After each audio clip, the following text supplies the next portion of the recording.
Halo teman-teman, nama saya Esteria Herjon Suwanti, Program Studi Ilmu Pemerintahan dengan NIM 0534627726, asal Universitas Terbuka Kabupaten Melawi. Video kali ini saya akan membahas dua soal penting yang berkaitan dengan mata kuliah logika, yaitu yang pertama mengenai membahas tentang jenis-jenis tram dalam logika.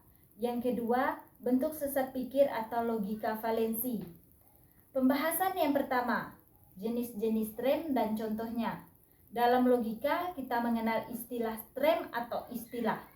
Tram itu sebenarnya adalah bagian penting dalam sebuah proposi atau pernyataan. Tanpa tram tidak ada yang bisa lagi dibicarakan dalam logika. Nah, pada hakikatnya, tram terbagi menjadi beberapa jenis. Jadi saya akan menjelaskan 3 di antaranya. Yang pertama, tram konkret dan tram abstrak.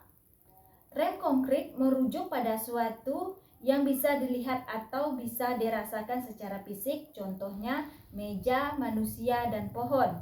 Dan tram abstrak adalah yang tidak dapat dilihat atau dirasakan secara langsung karena berkaitan pada ide atau konsep.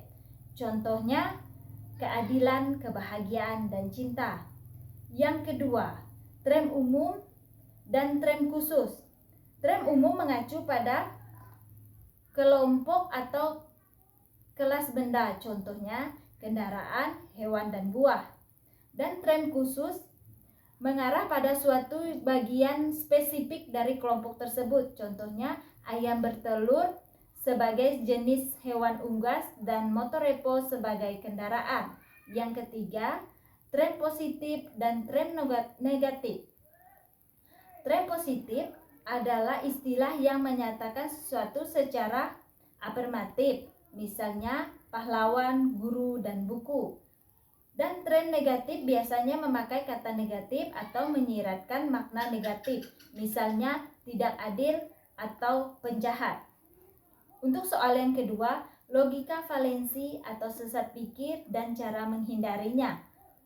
Logika valensi adalah kesalahan dalam bernalar yang tampaknya logis tetapi menyesatkan. Ini penting sekali untuk kita pahami, apalagi saat kita dalam berdiskusi atau berdebat. Salah satu bentuk sesat pikir atau logika valensi adalah ad hominem.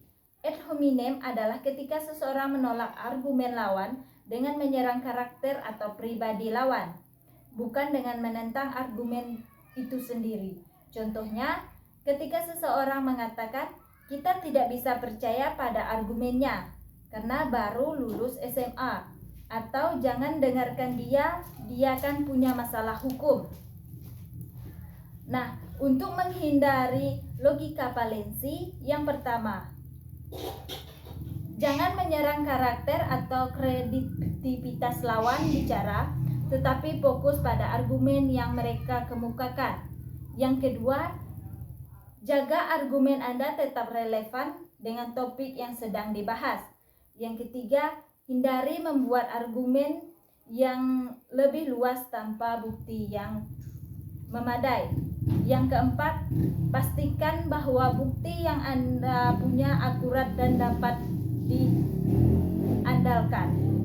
Demikian penjelasan dari saya mengenai jenis-jenis tram dan contohnya serta logika valensi atau sesat pikir dan cara menghindarinya. Semoga penjelasan saya bermanfaat bagi kita semua.